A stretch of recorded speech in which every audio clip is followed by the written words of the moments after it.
Yum IFFCO છે, ઇફકોનું જેનો આપણે આજે ડેમો તલમાં અપાવવાનો છે.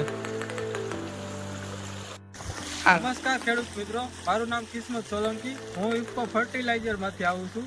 અત્યારે અમે સુરેન્દ્રનગર જિલ્લાના સાયલા તાલુકાના ડોડિયા ગામે આવેલા છીએ સુરેશભાઈની મુલાકાત માટે, કે જ્યાં આપણે હ્યુમિક ઇફકોનો એક ડેમો અપાવેલો છે. નામ સુરેશભાઈ છે અને આપણે હ્યુમિકનો એક ડેમો કરેલ છે આ જળની અંદર, અને આ સાંજર છે. આ હ્યુમિક છે જે પાણી સાથે પ્રતિ લીટરે 4 થી 5 ml નાખવાનું.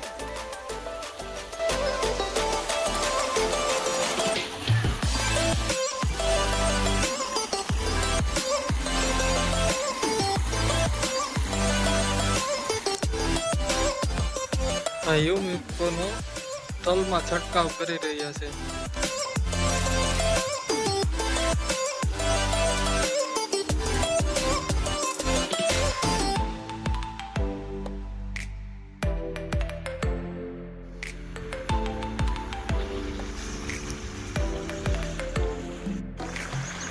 સુરેશભાઈની વાડીએ આપણે હ્યુમિક ઇફકોનો એક ડેમો અપાવેલ છે તલમાં. તો 4-5 દિવસ પછી મળીએ પાછા, કેવું કેમને રિઝલ્ટ મળ્યું છે.